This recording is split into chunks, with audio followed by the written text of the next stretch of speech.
prefer it, but we got good quality here.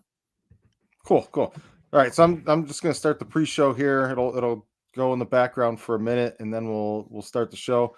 Like I said in the chat, just general conversation, freewheeling, no holds barred, speak freely. Can I curse? Absolutely. Yeah, Tim, I'm a big fan of yours, man. I don't think we've interacted before, but dude, I'm freaking pumped to actually talk to you. So that'll be cool, man. Thanks for saying that. That makes my day. It's good to know that I'm among a friendly audience. Yeah, dude, I don't know how hostile it's going to get. You speak your mind, and I think a lot of people don't, and I always appreciate it. And your sources are legit, so I always listen to you when I get a chance. Well, thank you. Thanks. That's and I've been looking forward to this. Chris and I DM each other quite a bit, and so I've been looking forward to it. All right, so I'm gonna start a 30-second countdown here. We won't be able to hear each other, and then I'll bring us right in, and we'll be off and running. Thanks.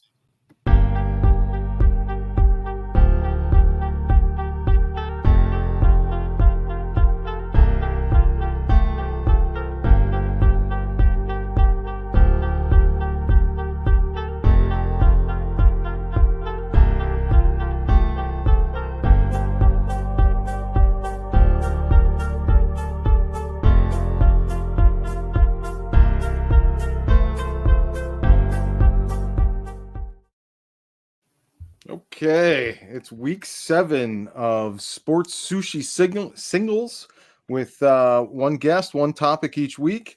This week we've got Tim Graham with us from The Athletic, formerly the Buffalo News, longtime sports journalist, fellow truth teller. And tonight we're going to be talking about every kid grows up wanting to make it to the pros. But what exactly does that mean, and how much sacrifice does it take to get there? So the topic for tonight is, what does it take to make it? So just the general introductions here. Tim, thank you for joining the show. We'll start out with just kind of a softball question. In your history as a sports writer and all the athletes and the people you've come in contact with, who stood out above and beyond that just had something extra driving them to make it as far as they did? I have 2 that come to mind, and one Bills fans know, and we can talk about it, or we can skip it because we know the story backwards and front, is Fred Jackson. Probably the ultimate overachiever, a guy who was not even the starter on his high school team. I've actually wanted to do the story of the guy who was the starter on his high school team. And I tracked him down at one point back when I was working for the Buffalo News. Fred was still playing. I think it was Fred's last year with the Bills. And of course, once Fred stopped playing, the story just kind of lost a little bit of its zip. But the guy they're still friends. His life turned out okay. But I think at the time he was working in a warehouse. I think it was a Walmart warehouse. And again, living a fine life, making a good wage, had a family, but still the way he was set up in his life as a star high school running back in Texas, how far ahead of the game he was than Fred Jackson, who by this time had been in the NFL for, 7-8 years, had a 1,000-yard rushing season, multiple time captain of the Bills, beloved fan favorite. Maybe we can talk. There's a debate. Does he belong on the Wall of Fame? But still one of the shining lights during the Bills drought time. So that's the first one that comes to mind, but I want to skip it, right? I mean, we could talk about it, but everybody knows it. Yeah. Well, the question I'd have right off the get-go is, from chasing down the story of the starter, where did their stories diverge? Like, because at some point he caught up and passed them. Well, yeah, the funny thing is I think that now this is where the journalist in me is hesitant to say, because I might get it wrong from memory, because it's been so many years. It's not that it's, I don't want anybody to hear what I say and have it be stated as fact. So I think roughly this is what it was. I think he had some scholarship offers. There might have been an injury involved, or he went somewhere, ended up getting mixed up on the depth chart, didn't work out. And that's just like the gist. That's how I remember it. Meanwhile, Fred Jackson goes to Division III college, And it's a series of fortuitous breaks. Of course, he has a great career at Division III school. I think that you go to, any high school stadium on a Friday night under the lights and peer through the chain link fence, and you're going to see 15, 20 kids who can play at Division III. You probably are going to see a bunch of kids who have no idea that they could make it at Division I, and they'll never try. And that's the next guy I want to get into when we get there. But with Fred, I mean, it was breaks. He went to college, which he had no idea at the time that a meeting with Marv Levy, who would eventually return to the Bills as their general manager, would lead to a tryout in which he did good enough to, at least be kept around, whether it be practice squad or sent to NFL Europe. Somebody saw something in him. But if he went to Division III, I'll use my school, Baldwin Wallace, we probably never hear from Fred Jackson, because that's not where Marv Levy went to college. It was just kind of a serendipitous thing that he ends up with the Bills and able to make a name for himself. So yeah, there's a bunch of Fred Jackson where it's lightning in a bottle type things. He never stopped. Of course, it wasn't just gifted to him. He had to do it. The Marv Levy break was a nice one, but he went and gutted it out in it wasn't even Arena Football League. It was the finger quotes Arena Football minor leagues, in which he was getting paid with food coupons. He was living in a motel with a bunch of other guys on that team and getting paid food coupons to play football. And, so he stuck at it. He believed in himself. There's a lot of that type of thing. It's a belief. And there's a thin line between never giving up on your dream and also living in reality, right? There are a lot of guys we've seen who are maybe delusional about it. But when you do have the ability and the means, and hopefully at some point you get the opportunity, there is a chance to prove that the guy who couldn't even crack the starting lineup on his high school's team could have a long NFL career and become one of the most popular players in a franchise's history. Do you guys think work ethic or talent? Obviously, it takes both. So let me kind of preface this question. When I was growing up, I played a lot of organized sports. Didn't do as well as I probably should have on the football field because I was doing better in disorganized sports, backyard sports, all over town. And I had talent, but nobody ever really taught me what work ethic meant to go with that talent. So as long as I could kind of dominate the people I was playing with without trying hard, there was never any need for a work ethic behind it. It was just all living off of the talent. And then I finally reached a point where talent wasn't good enough. You're surrounded by people that are talented, and they also work hard, and you get out hustled there. So you really need both to make it. But which one do you think overcompensates for the other the most? I think history has proven that talent wins, and that's not always the best thing. I mean, you look at the NBA for an example, you see a lot of talented athletes, right? But you don't see a lot of basketball players.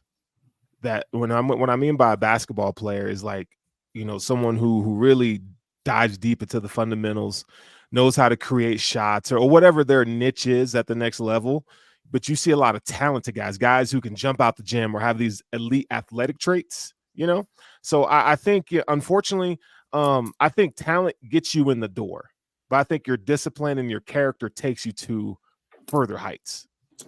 Yeah, I think there are a couple of different avenues that you can go. And it's in the news right now in baseball. Anthony Rendon gave an interview a couple of days ago in which he said he doesn't love baseball. That's not his passion. Now, here's a guy who's made a gazillion dollars and is one of the greats, and who knows, maybe a Hall of Famer, and doesn't love it. And there are some people who are scratching their heads at it. And I think that's, and I've written about it in the past, and a lot of people have. It's not like I'm breaking any new ground, but we're reminded of it, I think, cyclically. Every generation has an Anthony Rendon, where you learn that just because we have this passion for watching it, and we'd give our left arm to do it, and we would do it for free. We've heard all the things that people say about sports. that doesn't mean that they all love it too. They happen to be blessed. They happen to be good at it. They were put on a trajectory very young in their age, or very young in their life, surrounded by the best of their community. Let's just keep using Anthony Rendon as well. I don't know his background, so let me skip that. Let's just say there's a player like Anthony Rendon, and he's going to be on, probably from the age of 7 or 8, he's going to be on the best travel baseball team in his community, working with the other best players in his community, with the best coaches and the most passionate and caring coaches. Now, a lot of times it's fathers, but these are people who are really into it, and it propels you. You get the immediate backing, you get the assurance, constant positive feedback, the adulation, the fun. You're good at it. And look, people, I think, confuse being good at something and getting attention for being good at something with that's my passion. And then they get older and realize, you know what, I am actually more interested in other things. I just happened to I got a lot of attention, and it propelled me. And hell, I'm not going to turn down that scholarship to the Power 5 school. I'm not going to turn down all this, working out in this facility and playing on national television. I'm not going to turn down being drafted. I mean, at some point, you're not picking your career. Your career is being chosen for you for obvious reasons, right? Because we throw money and praise and love and women, and you get to people look the other way when you maybe walk in a restaurant, or when you turn in your quiz to that teacher or that professor. There's all kinds of benefits that go along with this that are intoxicating and draw you in naturally. And then at some point, I think some guys come to the realization and be like, I'm doing this because I'm good at it, not because I necessarily love it. And there are people in every NFL locker room, including the Buffalo Bills. Now, you want to hopefully filter some of those guys out, but sometimes those guys are still great players. Just because they don't have a passion for it doesn't mean they're not going to help you win a championship. Yeah. So anyway, I'm rambling a little bit here, but I think my other point is, the talent obviously is a great propulsion, but I find, or at least I think, that a lot of great talent gets wasted by not having that support staff around you from a young age to tell you right from wrong, to protect you. Now, sometimes we talk about the word coddled. We hear it, I think, increasingly more with hockey players, because they, of course, and they get drafted at a much younger age than other sports. Baseball, yes, you can get drafted out of high school, but still a significant chunk of those players go to college anyway and get drafted 2, 3, 4 times. Whereas in hockey, you're drafted the once, and teams bet on you and they invest a lot in you.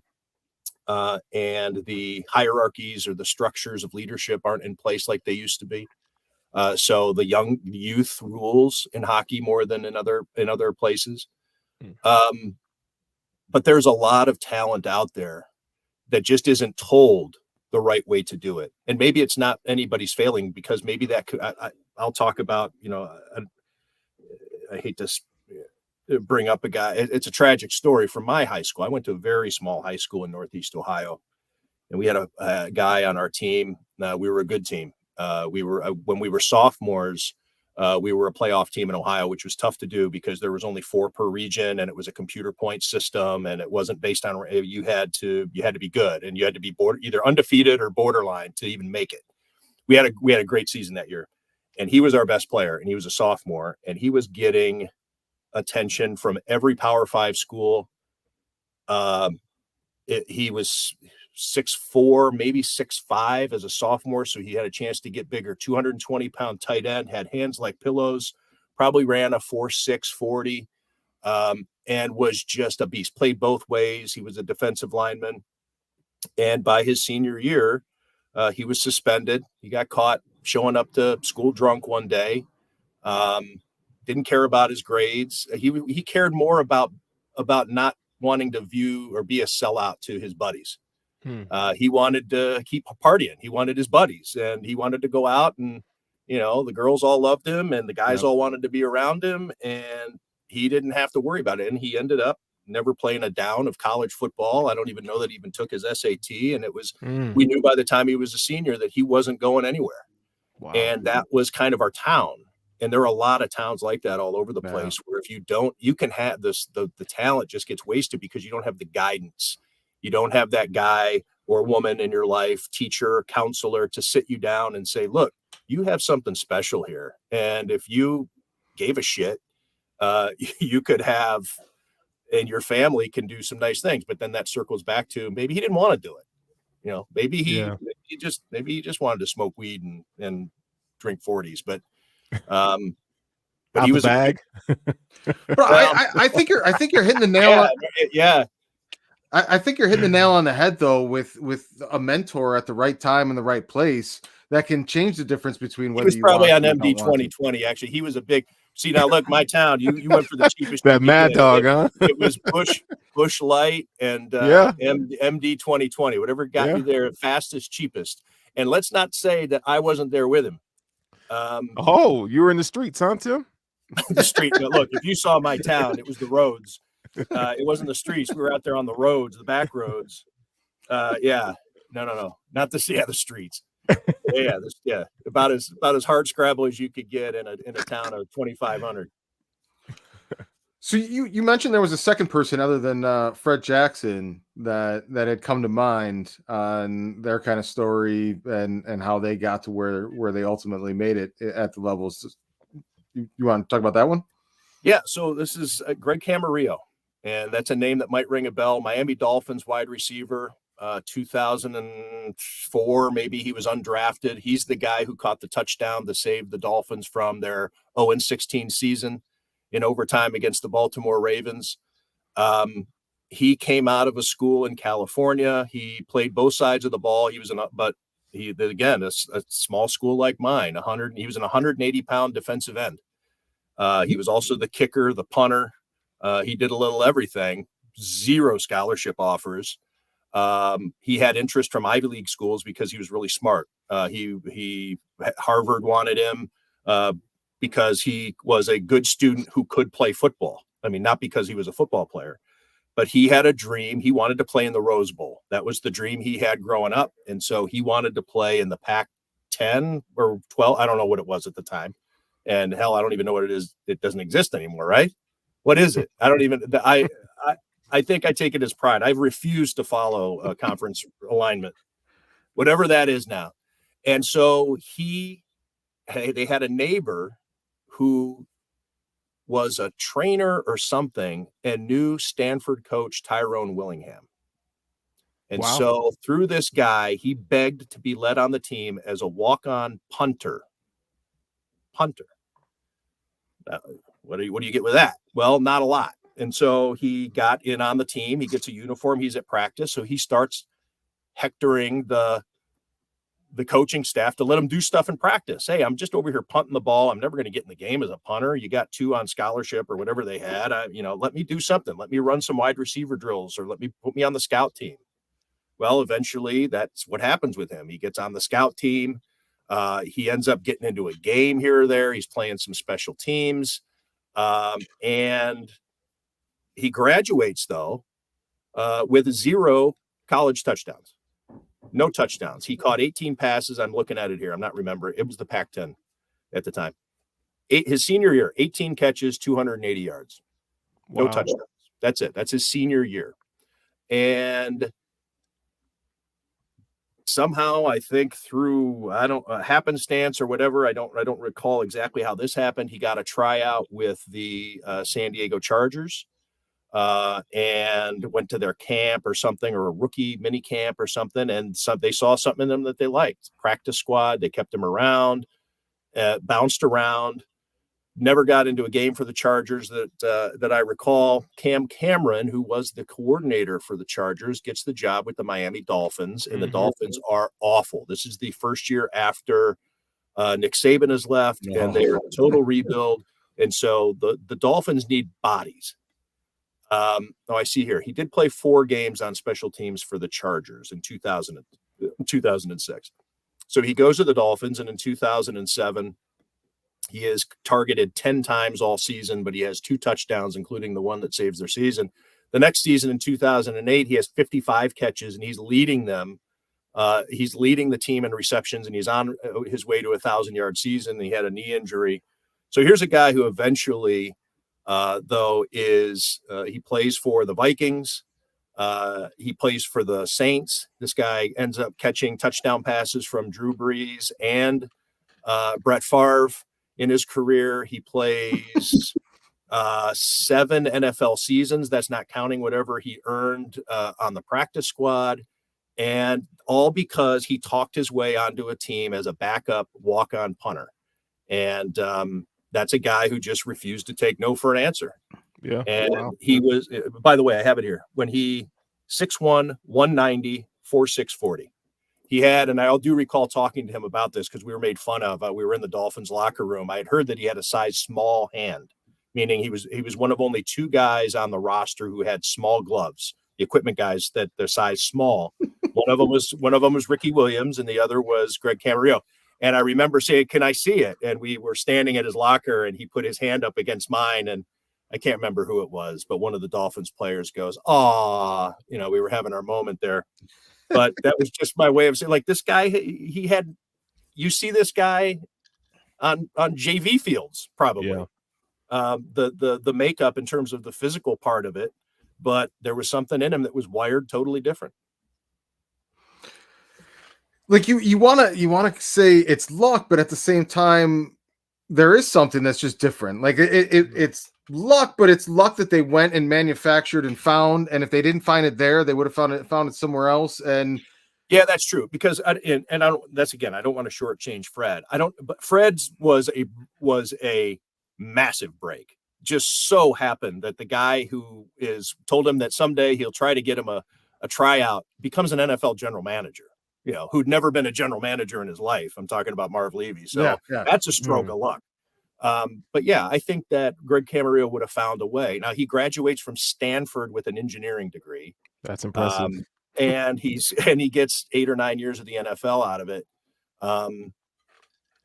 But yeah, I think probably Greg Camarillo might have found a way to make it work somewhere. Had he gone to Harvard, guys from Harvard make it into the NFL. Bills fans, get choked, with Ryan Fitzpatrick references. But yeah, guys come out of the Ivy Leagues and play in the NFL. Well, also Trent Edwards too. Stanford, right? Yeah. Stanford. Oh yeah. Well, I was talking about with Ryan Fitzpatrick with Harvard. Oh yeah. But the other guy from Stanford, right? Also, in a shoe-in Wall of Famer, right alongside Fred. I mean, Trent Edwards. That's a joke. Real quick side story on Trent Edwards. Sterling, you might have heard this story before, but the Bills were, I think, 5-1 when they played in Arizona. And, and they were going there. We were partying with our buddies. One of our buddies ended up, it was Ernie Green at the time, lived in Arizona. So I came in from LA, and we were a whole bunch of us going to the Bills Cardinals game. I think it was one of the first games in their new stadium. And we're all out there partying, and one of our buddies the night before broke his legs in 3 places, running from the cops after a bar, leaving the bar. So he's at the hospital there, and it's kind of a somber tailgate. But it sounds like the guy I went to high school with. Yeah, we're making the best of it. Jeff Smith? No, but the Jeff in our group goes. He goes. His name was Jeff. Maybe it is the same guy. Maybe it changed his name out of it. He goes, mind you, for 5-1 right now. He goes, what if this is as good as it gets? What if this is the high point of the season and everything from here is downhill? No, there's no way. By the time this day ends, Trent Edwards is dead in a hospital bed next to our buddy who broke his leg because he got blasted with that hit. He's never the same. And I think they went on and finished like 6-10 that season. 2007. That was 2008, right? He nailed the peak. 2008. That was my first year at ESPN, and so I was covering the Bills as part of I was the AFC East writer, and I used to do a weekly chat. And I recall saying in that chat that we might be looking at an MVP candidate here. And Albert Breer, now with Sports Illustrated, also was saying something similar about the same time. I think he might have been I'm not sure where he was at the time. He might have been at the Dallas Morning News, or I'm not sure where, but we joke about that. Almost every time Bert and I see each other, we're like, remember when we were saying Trent Edwards might win the MVP, because the Bills were 5-1 and he was pretty much I don't want to say he was the reason for it, but that offense looked really good. He looked the part. He really did look the part. And then he got almost decapitated and turned into a totally different player.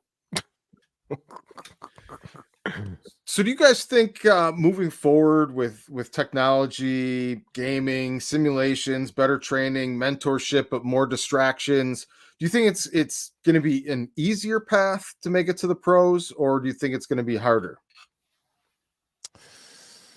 I think it's harder. You're talking about, in my opinion, athletes now, it's like they are trained assassins, man. You got kids playing, sports at a super young age. Like my son, my son plays ball for Chauncey Billups squad. And the amount of time these kids are in a gym playing games, I mean, they're having specialized skills and talents before they even get to high school, right? So I think it just raises the level of play for everyone. It was back in our day, it was, you were really encouraged to play multiple sports in high school. And, you're starting to see now where kids are playing one sport in high school because they're specialized at it because they've been doing it since a young age. And so I just think it just raises the level of play across the board. And I love to bring up the NBA as an example. I mean, you look in the 80s, I mean, you had your great talents, but when you look at, those rosters, you look at guys from 6 to 12, right? That's the guys on the bench. You look at those guys versus what's on the NBA bench now. The guys on the NBA bench now are they are superiorly, like they have the skills, and you're just like, what in the hell? Where big men are shooting threes like guards. I mean, it's just crazy right Right. now. So it's just a weird ecosystem, and for consumers like us, we get to watch it, and it's fun. But man, these kids are trained assassins at an early age. That's a great point, and I think it was more of I don't want to say a meritocracy because the best is what's going to make it, and I think that Mhm. the talent level is deeper, it's more refined at a younger age, but where I think the big difference or where it's kind of takes a little of the romanticism out of kids playing sports or having the dream that should be Mhm. is that hell, I'm 50, I'll be 53 this year. So I know that I'm the old guy talking, but you could be, for instance, this Jeff Smith, the guy I went to high school with. He didn't start playing when he was 8. We in our town, you couldn't start playing football unless you went to a different town and played Pop Warner. You didn't play until 7th grade. That's when you finally Mm. started to get your pads, and the coach from the school would teach you and you'd go play the other schools. So we all started at the same level.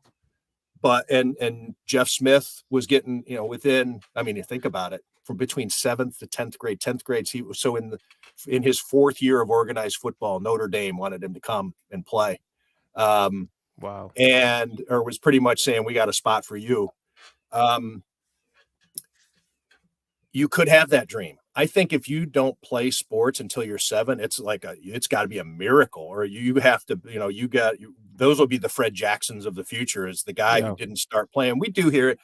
Dalton Kincaid, about how he didn't take football seriously for a while, and but again, he's a freak athlete. Right. But the Greg Camarillo, the guy who dreams of someday making it, or just having looking at his football cards and wondering if I'm going to be on one someday. Um, if you don't have a foundation by the time you're 7 or 8, you might be lost already. You might be too far behind the curve, because, and again, this, I'm not saying it literally, but you are at a disadvantage because of the kids who have the structure, and they're on the travel teams, and Yep. they've already been kind of selected. They've already been chosen. They're kids. And there's a friend of mine whose son plays hockey, and she's constantly fighting he's a goalie, and constantly fighting for him to be, advocated more but he's kind of, and I think I want to say he's 9, and she's already up against coaches have already decided he's not one of the best. And so he is going to constantly get the second rate or third rate coaching. He's going to be playing with the other kids who aren't the best. And so, steel sharpens steel type thing. So you miss Yeah. out on that sometimes because of these leagues and the way that the system is set up now. And it brings to mind actually, Josh Allen, in the famous story when he went to Fresno State's passing camp. He dreamed of playing for Fresno State. Yep. And he showed his high school coach, and he went to this passing camp, and they put Josh with the kids that were clearly, Derek Carr. Yeah, no, he was with the nons. He was with the kids whose parents were wasting their money.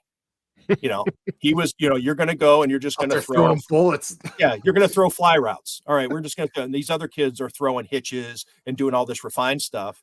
And Josh's coach was like, hey, I want to, this kid should be over here with the better players. And they're like, no, we have him set. Now he refused to take that. He refused to accept that. And that's one of the major reasons he swore off Fresno State. But that happens. You get labeled at a very young age, either behind the curve, not good enough. And that dream, I think, gets snuffed out for a lot of kids because they want to be with the better kids. And they get this negative reinforcement of, well, shit, I don't want to keep going and playing. I don't want to spend the rest of my days here hoping that I can get some playing time on JV. All right. So they do something else.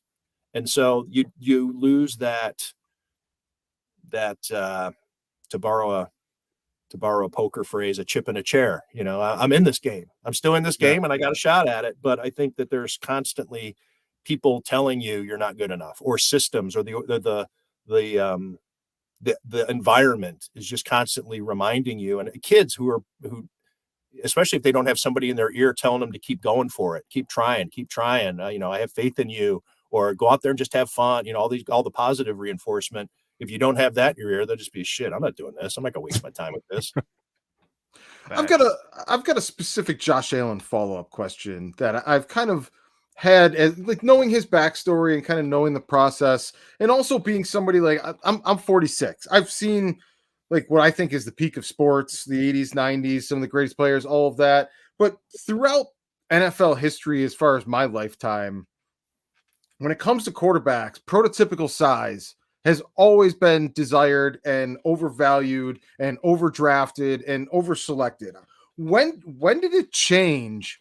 And obviously it's changed at the college level somewhere in there, but when did it change that Josh Allen's freak size and arm strength alone wasn't like having Division I schools falling all over themselves to mold and shape that raw talent?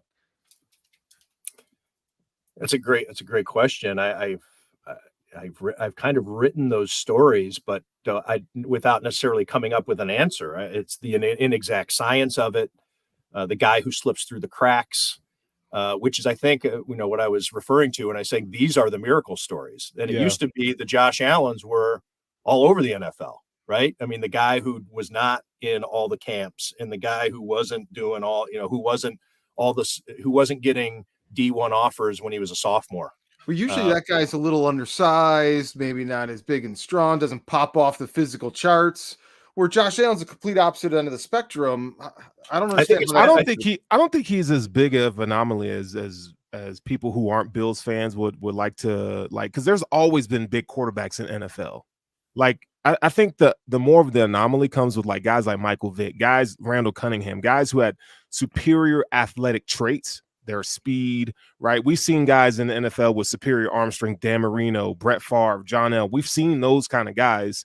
I'm not saying Josh isn't a special athlete by any means, but I just think, it's hard to, like, everybody thought Brock Osweiler was going to be pretty good, 6'7", right? Well, These guys, that's what Chris is getting to, is that these guys used to be, okay, you're gonna, you will get the scholarship. Chad Kelly washed out of 4 Division I schools, and nobody thought they could do anything with the farm boy Josh Allen. Imagine Josh Allen in the 80s. Josh Allen is probably fighting them off, right? But I think it comes down to pedigree, and if they haven't heard of you by a certain time, then there's an issue. There must be the reason we haven't heard of you. And of course, he did grow. That's one of the parts of his folklore, is that he went off to college and his mom didn't recognize him when he came home from his first break, from Reedley Junior College, because he had grown so much. So he did have that aspect to it, but it is hard to imagine when you look at the talents that you see him play with. Hell, it's amazing that you couldn't see that years ago, but it's amazing that you couldn't see it coming out of Wyoming. Right. So maybe he was just, I mean, I don't think it's as simple as just being a late bloomer. But yeah, a lot of people miss because I think there's an arrogance in evaluation and an arrogance in that system that I was referring to lately. As we know, I'm a I sell pharmaceuticals on the week during the week. That's my job. I sell. I work for Pfizer, or I work down at the at the Ford plant. But I also happen to be the most influential hockey coach in this area, and I've determined that your son is the fifth best goalie of his age in this area, and therefore he's going to have to fight for ice time. And I'm sorry that he's only 9, and that in 7 years, when high school, or in a few years when he's trying to go to St. Francis or St. Joe's, or trying to, and nobody wants to look at him because I determined at 9 years old that he was the fifth best kid in the area. Tough. I'm sorry, but that's kind of the way it ends up working out. Yeah. So, what about sacrifice? Have either one of you guys have any first? I know nothing about sacrifice, so don't ask me about that. Is there any prominent stories that pop to mind of anything that you've encountered across your careers, even individually, on trying to make it within the world of sports, or somebody that you've seen or admired on their pursuits and has a story of sacrifice? Sterling, if you have one, go ahead, because I want to there is a guy that comes to mind, but I want to look up a couple of things about him so I make sure I get it right. Yeah, I mean, you hear about these kind of stories quite a bit. I mean, there's been some great examples. I mean, and I can only bring up myself in this one just because, I grew up in Tennessee, in the inner city. And you talk about crime being rampant and so forth. And I didn't have a lot of the opportunities that some of these other kids had. And my goal was to get to college, play basketball, and get a degree so I can get up out of Tennessee. And the options for me were I can either I paid my way through high school to go to a private school, so I wasn't hanging around some of the guys that I kind of grew up with. I knew I had to really get myself out of a situation, to sacrifice going to parties and doing all those things. I had to work to pay for my scholarship, and I just dedicated myself to basketball and my schoolwork, and I got to where I needed to go. But I mean, there's countless stories about guys who sacrificed. I mean, Shannon Sharp is another one. I mean, you hear his story. His story is remarkable. How he was having to help take care of his aunt and grandma and while trying to play football. Right. Jerry Rice is another one. I mean, there's so many pioneers for sacrifice, man, that just like inspires like the masses. Did he buy enough time? Yeah, it did. And I just thought of a word that would help me search this long article for exactly the anecdote. Trent Murphy, the Bills defensive lineman. Matthew Fairburn of The Athletic did a great feature on him in which he talked to some high school coaches and guys in college, in which you were shaking your head at like how this guy is wired. I don't know if this is sacrifice or insanity. Well, but both usually. he would go. So he when he was training for a particular game, sometimes he would go to that team's field and work out so hard on it until he threw up. And the point being is that he wanted to make sure that he left everything out there on that field, that particular field. He took that saying to such a degree that he would say, I'm going to leave it all on this field again on Friday night, high school game, that he would go and sneak into the place and work out so hard on that specific field until he threw up. So that was his way of saying, now, I don't know if that's sacrifice again. That is something else. But the will to do what it takes. I mean, at least that was how he had it in his mind, that that was his carrot, he threw up the carrot, but that was what he did. And, so sacrifice, I mean, there's a ton of things that go into it. We've been talking a lot about youth sports here and too, like you say, Sterling, the things that you would do to get out. And that is the thing that with my hometown, I mean, that's what it was, is that you needed to have that ability to want to get out. There Yep. was, I mean, there was no reason to stay in my hometown except for your buddies, and you didn't want to be a sellout. I mean, that's something that you hear, especially when I was covering boxing.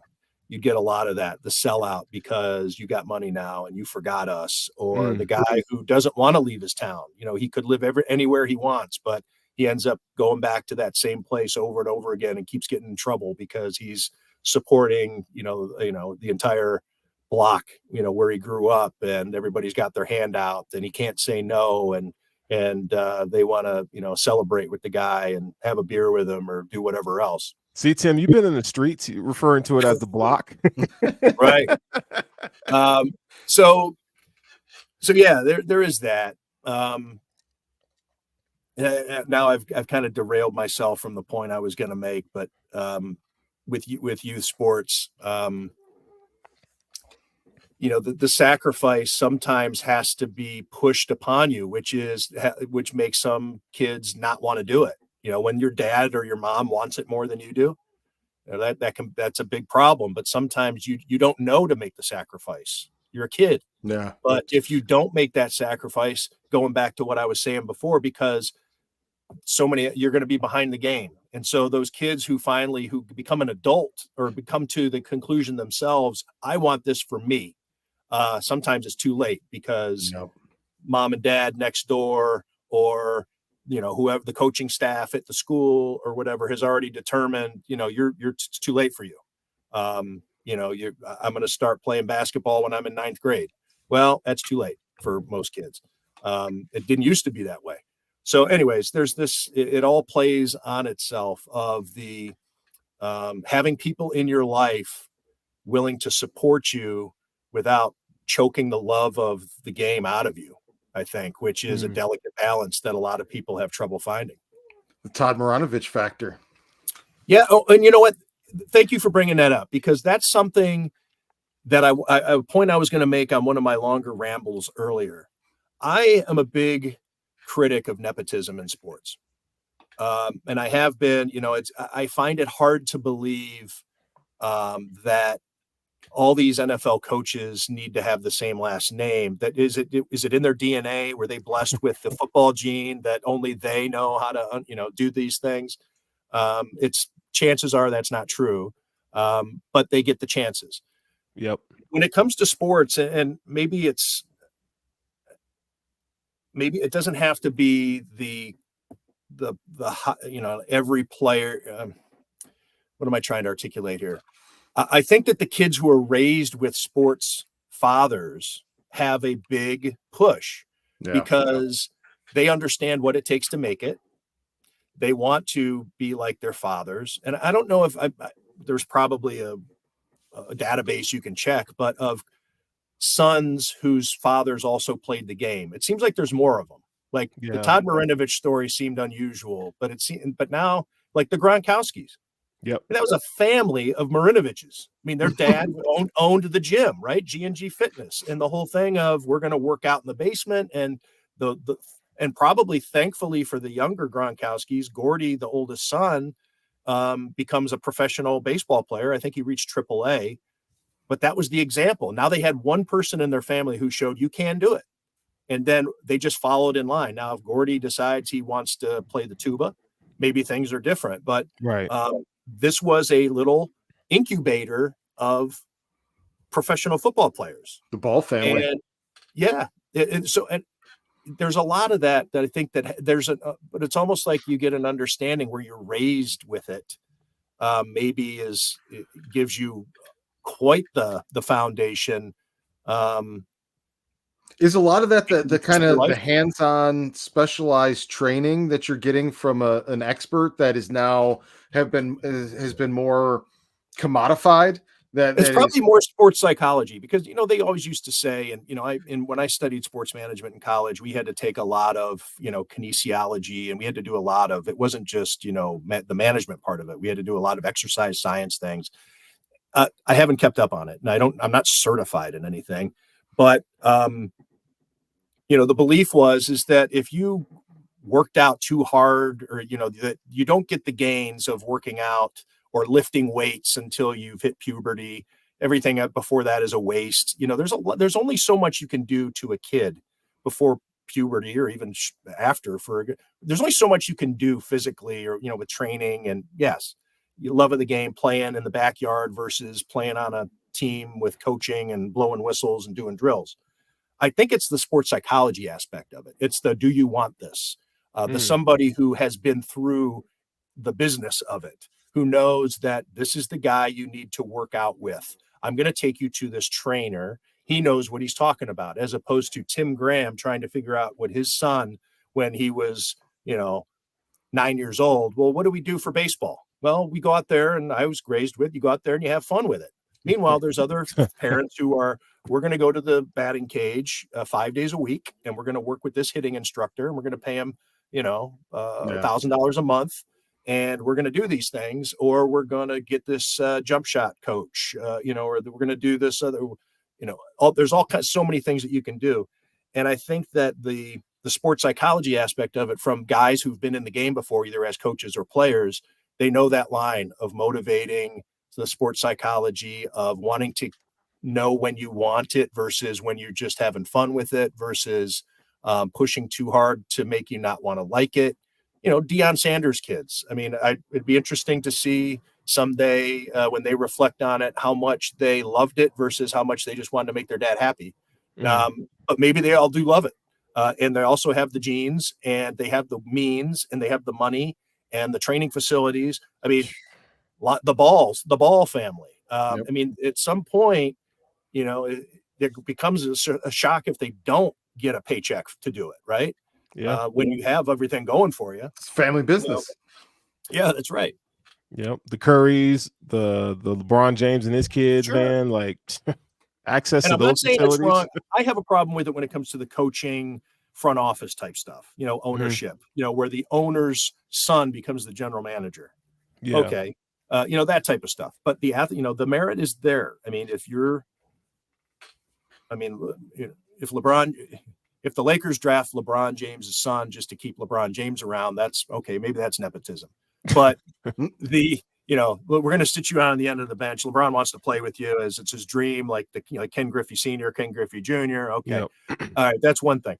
But I think generally, Steph Curry didn't make it in the NBA because Del Curry, played, but it got him probably the right mental attitude to say, all right, I'm not a high draft pick coming out of Davidson, and everybody's writing me off. Well, I'm going to show them because my dad helped wire me. And then the meritocracy kicks in. I mean, he's not one of the greatest players of all time because of Del Curry. But without Del Curry, maybe he gives it up at some point. Maybe he just decides, I don't want to do this anymore, because he didn't have that force in his life that told him, hey, stay with it. I feel like it's a big Scion boom that's happening right now on top of that, because like in the 90s and early 2000s, I don't remember there being a ton of players and athletes coming up whose fathers were also pros within the sport. But now it feels like there's like 3 or 4 on every team. They're everywhere. Yeah, that's where I was saying if there's a database out there. So I remember, all right, so I big football card guy I was. And there was a series of cards. Sometimes you can remember, thankfully they changed the design every year, and I can actually mark my life by what card came out, what the card looked like in 1985 or whatever. I want to say it was 1982. Topps came out with a series of Football Brothers, and it was probably 5 cards, I think. And it was like, wow, I didn't know those guys were brothers, 2 offensive linemen. Now they're all over the place. Yeah. And then I think that the Topps baseball in the 70s had a fathers and sons, and it was maybe 5 cards. Wow. But yeah, now you're right, Chris. Every team's got multiple, and they're stars. They're not just, like, oh, look at this little blip, or isn't this a cool little story? It's like, well, yeah, the biggest players in almost all the sports are Scions. Sterling, I've got one last question for us tonight. Do you have any questions for Tim Graham before I... Sterling's thinking the problem with Tim is he talks too much. No, man, listen, we don't get to hear enough of you, Tim. So hey, take the floor, buddy. Take the floor. I don't know. No, I'm here to answer any questions. I don't. Getting ready to go to the combine in a couple of days. Don't know what I'm going to learn Okay, there. let's talk about that. I got a question for you, Tim. It is said and believed that the combine is when the free agency deals go down. What kind of interactions do you have with agents, coaches, or things that you hear? Maybe you can't share, or things that the casual fan be like, "Wow, I didn't know that happened." Do you have anything like that? No, because everything is so covered about everything in sports. The coverage is covered. Mhm. Somebody did a story. I can't remember who it was. It might even been the Athletic, but a few years. So there is a place when I go to the combine. Here's, I guess, a story. A lot of people, I think, by now have come to realize we don't really get to watch the workouts. That's always been true. That was the thing that used to surprise people. Oh, you're going to the combine. Who are you looking forward to seeing? Well, we're not allowed in there. And then once the NFL Network started broadcasting, they loosened it up a little bit, and then you're allowed to see the quarterbacks, and you're allowed to see this, and so they've loosened it up. But for the last 3 or 4 combines, I have not gone to the combine. And it's because of all of the networking that happens. Sterling, to Oh, your point, I don't step foot in that building. There were 2 years I didn't get my credential because I didn't need to go in. So I'm like, I'm not going to waste my time because it's a big complex. It's a big convention center there in right. Indianapolis. Uh-huh. And where I want to be, and I'll get to it, where I want to post up, I'd have to walk probably 20 minutes to a half hour there and back, so an hour round trip out of my day just to get this credential to places I'm not going to go. So my credential sits there, but they probably think Tim Graham didn't show up at the combine because he didn't pick up his credential. There's a bank of hotels. Well, Indianapolis is great in this regard, although the weather's supposed to be really good next week. But usually it's cold at the combine and awful. But they have a system of walkways where you can get around the city without ever stepping outside in many cases. In a majority of cases of wherever you're going, you don't need to, at the exception of walking down to, maybe walk a few doors to get to a specific restaurant or something like that. Everything is tied together. The hotels, Smart city convention planning? center, What? yeah, the stadium, all that stuff. Mm. And at the end of one of these walkways at the JW Marriott, which is where the teams stay, is a Starbucks.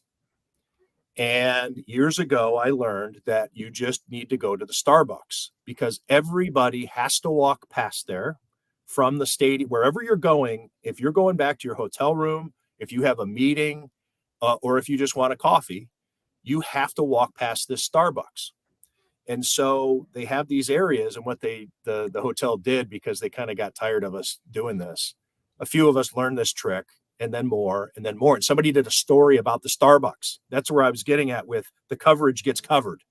Somebody did a story about the Starbucks. And so now everybody knows about the Starbucks. And so they reconfigured it.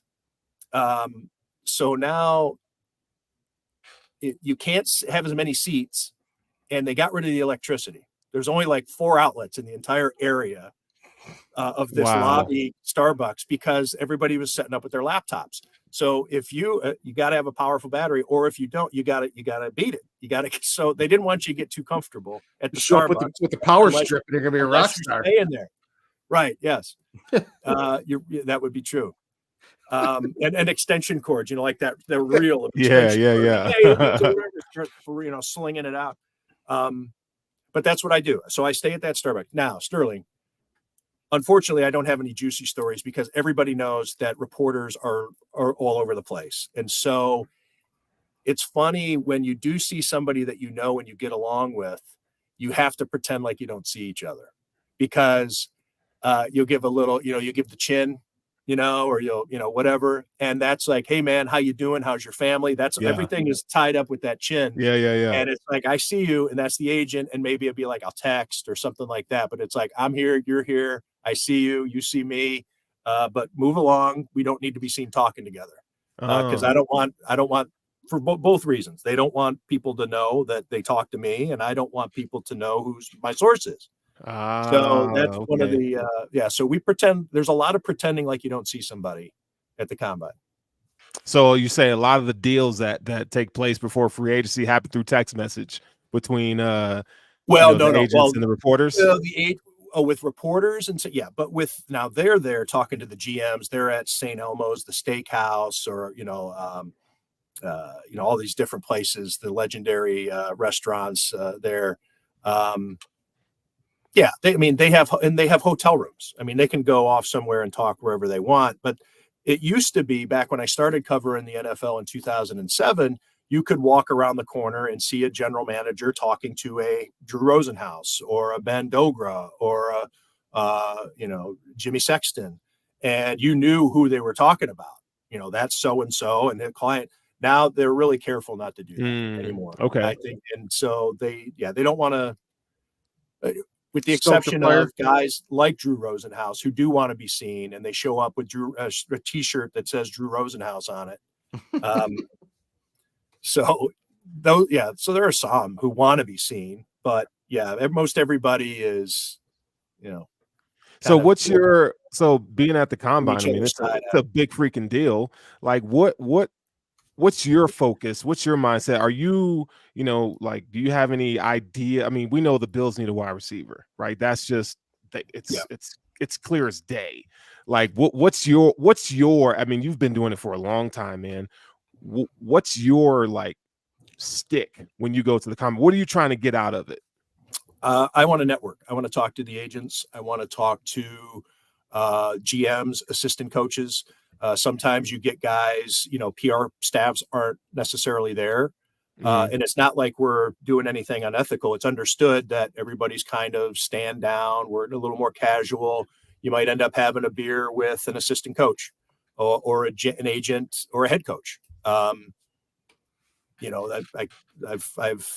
met with a lot of different people that you just, look, you're ordering a beer at the hotel bar and you look 2 stools down and there's the quarterback's coach or whatever. And it's like, hey, and we can finally talk because, we don't have to go through a PR person or we don't have to worry about who's eavesdropping, and that's where you get to know people. I'm not pumping them for information. Yeah. Some guys do. I generally don't do that.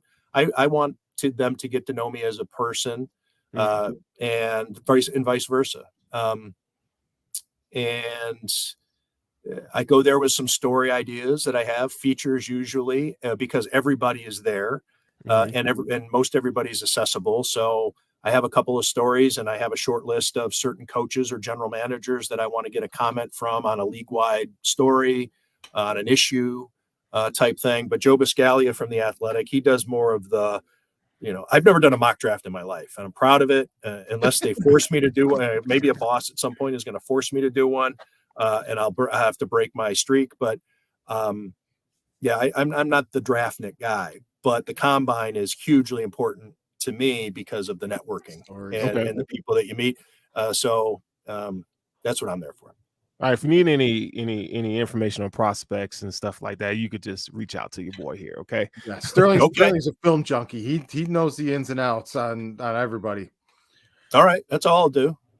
So Tim, I got to know your opinion. I don't watch a lot of college football. That's also a blind spot of mine, and I'm readily able. Like, there are a lot of people out there that will pretend like I can't admit that I don't know something about this thing I cover, so they fake it. I will never. There's things I don't. I'm not going to be able to evaluate your college football player that you want me to evaluate.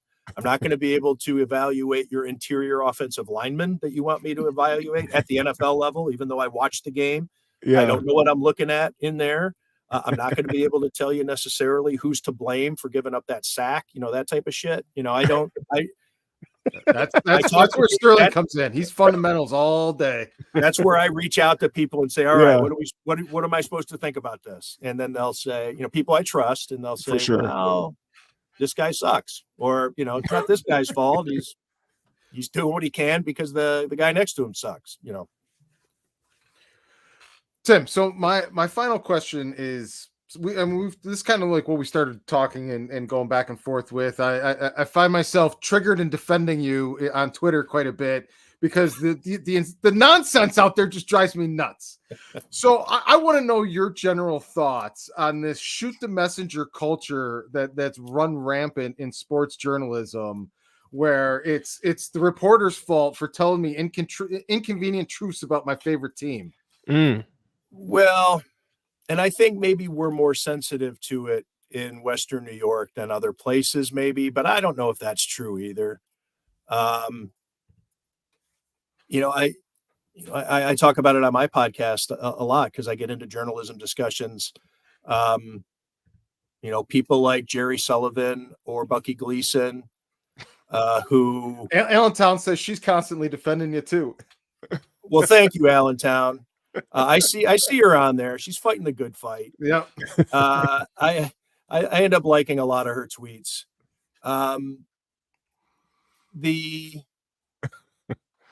the negativity, because there was so much negative stuff to cover. I mean, just because, the 17 years of no playoffs and now whatever's happening with the Sabres about to be a 13th straight season. Oof. Um, How much lipstick can you put on it's that pig? yeah, everybody gets sick of each other. The writers get sick of covering it, the readers get sick of reading it, and it's difficult to change up. It's difficult to come up with different topics to discuss. And you know what happens too? Sometimes you'll force it. I covered the they're the 1-15 Dolphins. That was my first year on the NFL beat, was covering that Dolphins team for the Palm Beach Post. And JJ Redick, I think, just had an issue with this recently. In fact, today, last couple of days, in which he does a lot of analysis, but he gets into an FU match with a coach, or he starts to talk some shit, and then people start paying attention. Yep. People don't want to read the positive story. Why are you so negative? Why are you so negative? Well, because when I spent 5 days writing this feature about what makes Connor McGovern tick, nobody read it. Here's a great example. So I did this when I was at ESPN. People were on me for being negative. Let's say it's 2010, somewhere in that realm. So the Dolphins, I think, Patriots dynasty, Dolphins, Jets, and Bills are probably not doing well. And so I decided I needed to write a story that made people feel good. And so I got all of the best the guys who were doing their community service. Maybe it was even their Walter Payton Man of the Year award candidate type thing. And I did a little vignette on each of the 4 teams in the AFC East. Nobody read it. I could write a story about, is Chad Henne ever going to be better than Mark Sanchez? And it would get 1,000 comments. I recall at one point, after the story had been posted for probably 2 weeks, the charity-based story, I got 6 comments. Nobody cares. So it's a vicious cycle. So yes, maybe we are negative, but it's what people seem to want to read.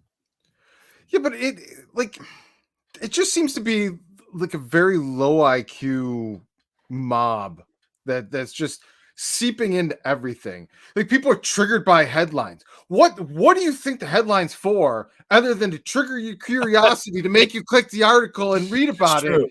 And we're sitting here on a base level arguing about the context of your headline doesn't encapsulate your entire thought process of the article. Right.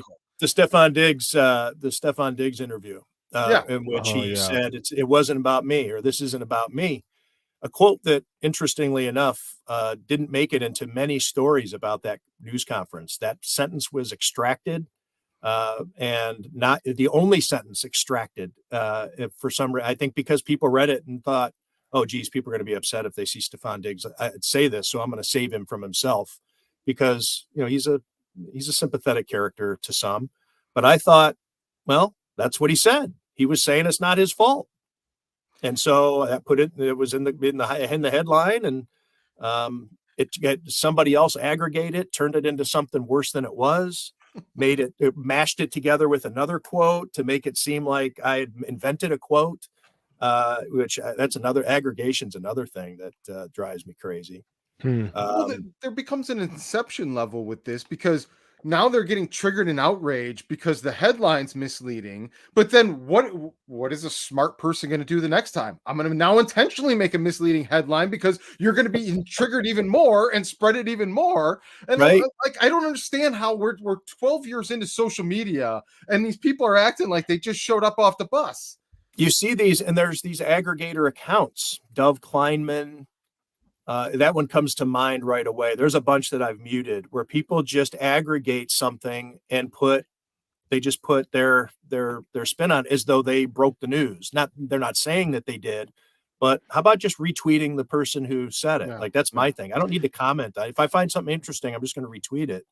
Unless I can make a joke, then I'll put it in the he quote seems feed. to do that quite a bit, actually. Yeah, just take something that's stated in the news and make a headline about it that gets people to click and subscribe to your or sign up for. So I don't know. He's got hundreds of thousands of people. So, but yeah, that's what aggregators will do. They'll piss you off, get you to click, and that is the true clickbait.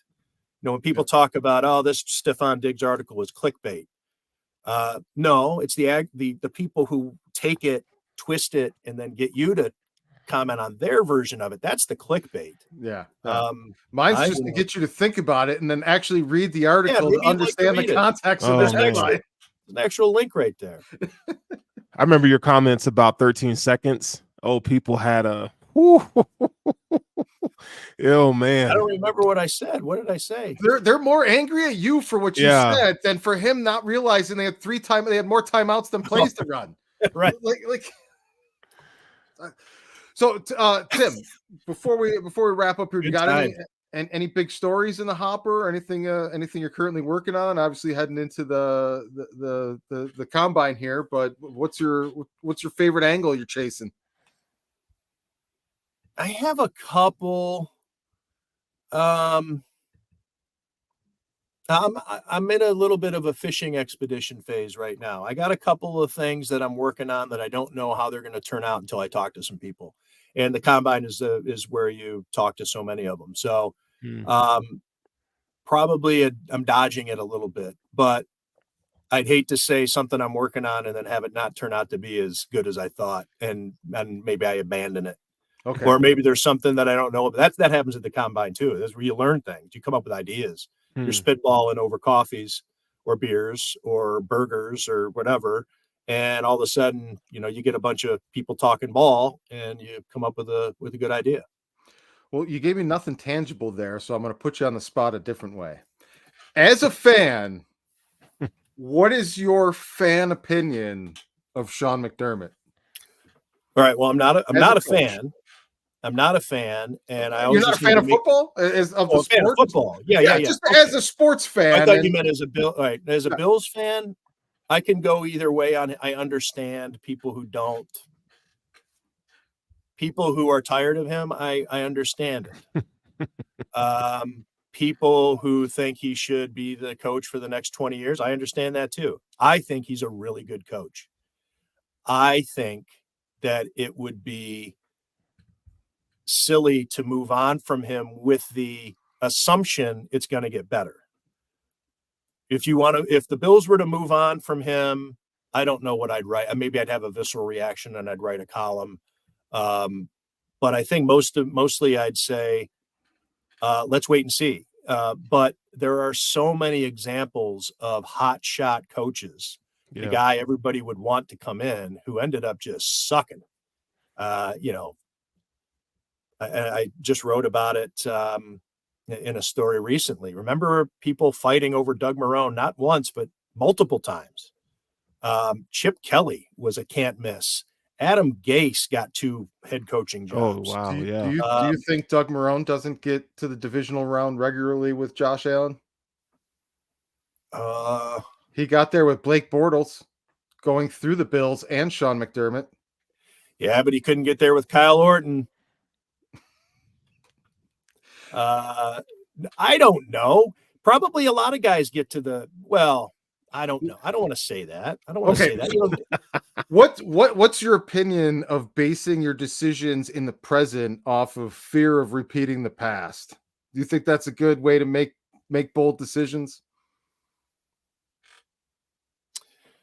Okay, so see, he's trying to pin you down, man. I'm specifically referring to the drought fatigue, folks. That everything is framed based on the drought. Oh, okay. I thought that. Do you want the drought to come back? I see what you're saying. Do anything, the drought's going to come back. Like everything's tied to their trauma of the drought.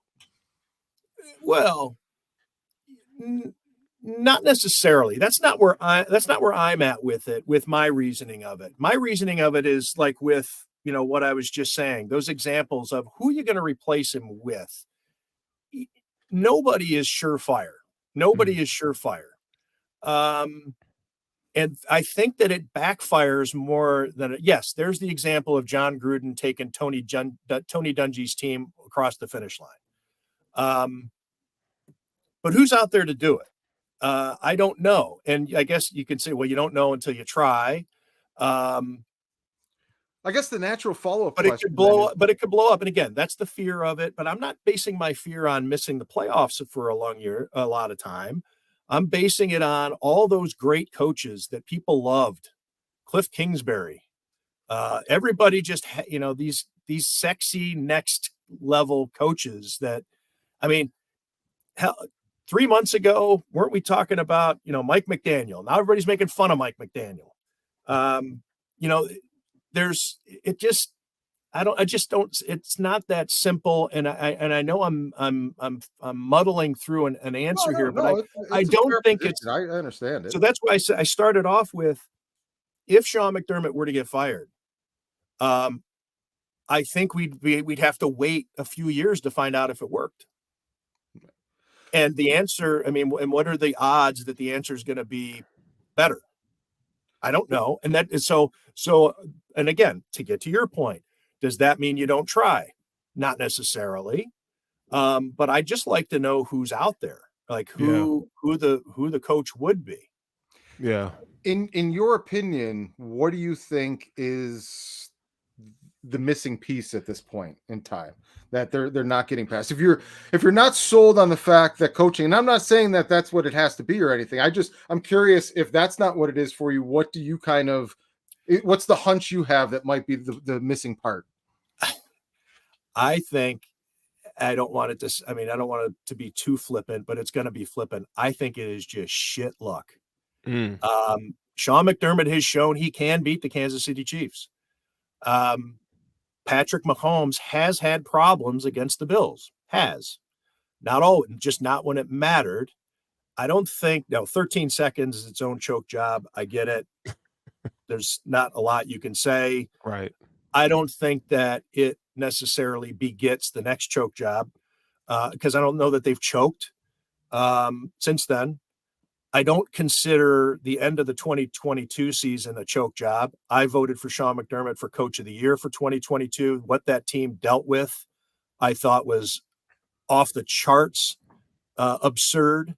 And anybody who wants to say, well, you couldn't get past Joe Burrow at home, is not taking the context of they practically had a guy die at their feet 3 weeks earlier. And I think that there is the anecdote that I bring up to try to encapsulate that time was going into that Patriots game, in which I thought the NFL should have told the Bills, you're not playing this week.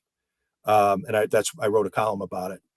But that Thursday, so it was a Monday night game that DeMar Hamlin collapsed. Mm-hmm. By Wednesday, when the NFL is released, it says our games are all going on this week as scheduled, or maybe it was Tuesday even. I think it was Tuesday. No, it was Wednesday afternoon, whatever it was. The Bills didn't know if he was going to live or die when the NFL made that announcement. The Bills had to practice. I think they did a walkthrough. They then spoke for the first time that Thursday, and it was a controlled session in which Sean McDermott and Josh Allen spoke together in the media room at the stadium.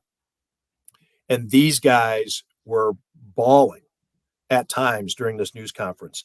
This is after they realized that he's going to live. They had to play. They had been through it. Now, they beat the Patriots in that finale. They get the Dolphins at home. And if they're not playing Skylar Thompson, they probably lose that game. Yep. The Dolphins were the worst team in the tournament in 2022. And with Skylar Thompson, they barely beat them. And then going into that Bengals game, they just didn't have it. So anyway, yeah, I don't blame him for that one. I think that's the outlier. And I think that we'll look back on that season. Maybe it takes a while, but 10 years from now, we're looking back on 2022 as one of the greatest seasons in Bills history because of everything that they had to get through. Now it ended in the divisional round. Okay. Well, now you have Patrick Mahomes, who is now making people wonder if it's time to move on from Sean McDermott. Chris, I know that you're ready to. I know that Allentown's ready to. I was ready to. Sterling, I don't know. Are you ready to? The second he choked away that 19-3 lead in Houston, I was ready. Yeah, I don't know, man. Well, I don't know. That was rash. What do you think, Sterling? You ready? I don't know, man. I just think that defense needs to show up when it matters most. Mm-hmm. That's the thing for me. That's the thing for me. So I agree. And they just don't learn from their mistakes. Right. Well, I think now you have Kyle Shanahan, who 3 weeks ago was one of the greatest coaches. It may be, breaking right. And now everybody is wondering if it's time for him to go. Yeah. Because he can't get past Patrick Mahomes. And nobody can. Right. I get it. There's not being able to beat the best quarterback, perhaps now. And this is the thing. This is where the shit luck comes into play. The debate right now, and of course you have some recency bias, but I think it's a legitimate conversation. This isn't, does Matthew Stafford belong in the Hall of Fame because he won a Super Bowl? This is, who's the better quarterback of all time, Tom Brady or Patrick Mahomes? Unfortunately, one right after the other, Bills fans. Shit luck. And I don't know. I don't know that is there a Mahomes stopper out there? Is there a defensive coordinator that you could say, this guy just owns Mahomes? Let's bring him in and make him our head coach. The thing is, maybe that's the way you go about it, but there's I guess Sean Payton. Sean Payton made Patrick Mahomes look awful twice in a 3-week span, right? Denver beat him twice, or no, they split this year. Yeah, they split, but it was close. Yeah, it was like, well, maybe Sean Payton's got the answer. So Allentown's got a. I don't want Sean Payton. Allentown's got a question here, but I want to put a button on kind of what you were just saying. My greatest fear is really my belief in the universe, and certain things are just the way they are in the universe. And I really feel like there's enough body of evidence now to make the case that in this universe, Sean McDermott is Andy Reid's patsy.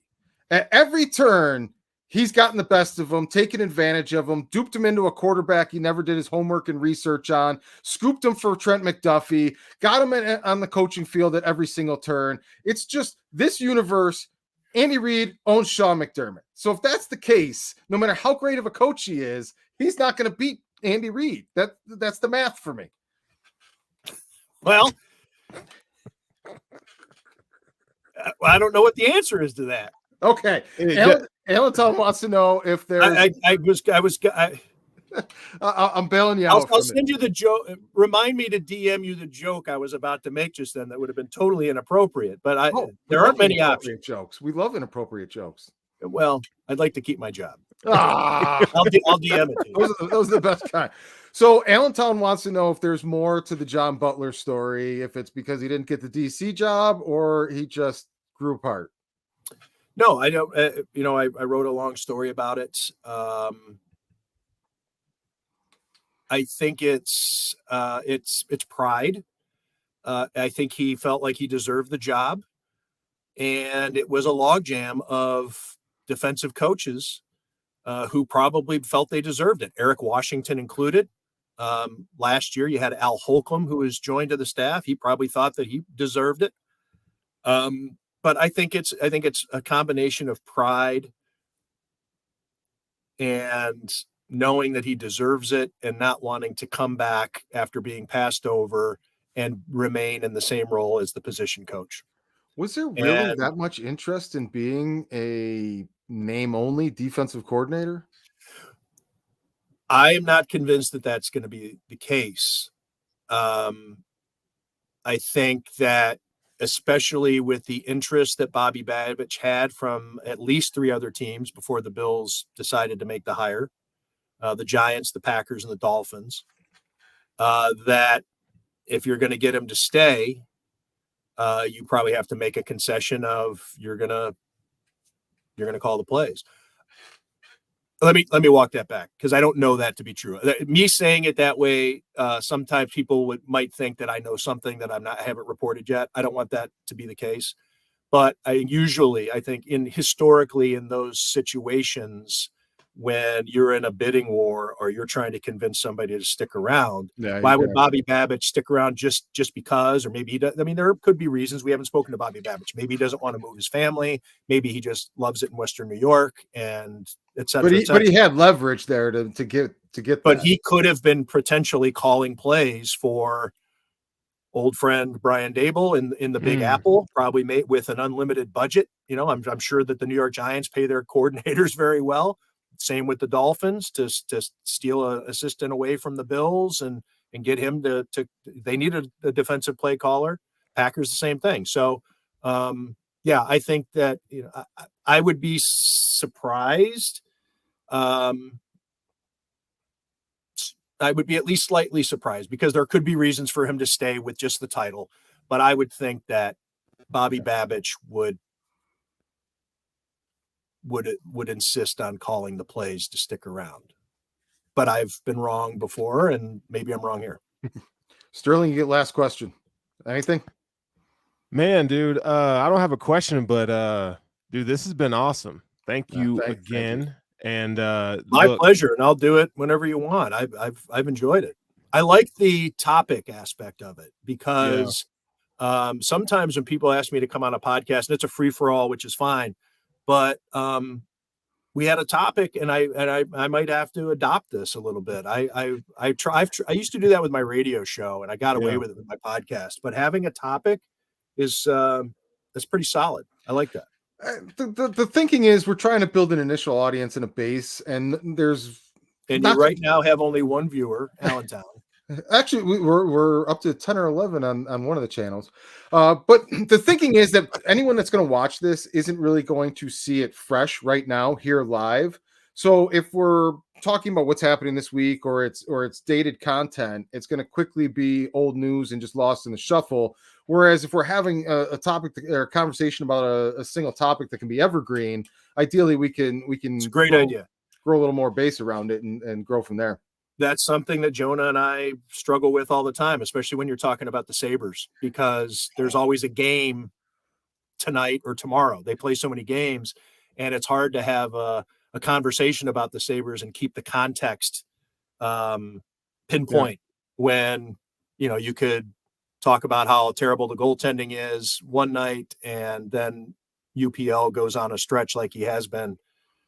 Speaking of not knowing what you're looking at, this coaching staff insisted that Devin Levi was the better option and needed to start the season.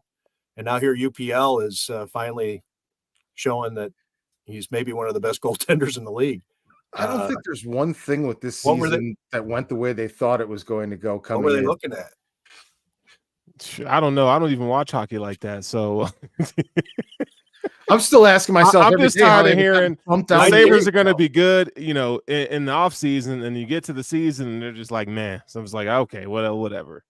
Well, Allentown says she just subscribed to your podcast. Yeah, Tim Graham and Friends, with my co-host Jonah Bronstein. Nice. We'll have one tomorrow, I think. Awesome.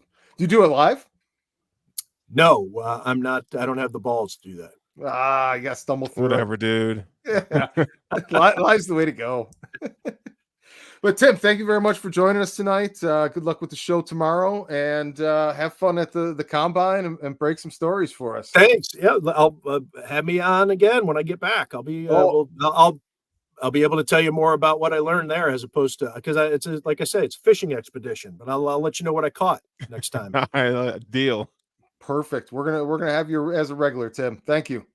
My pleasure. All right. Have a good night.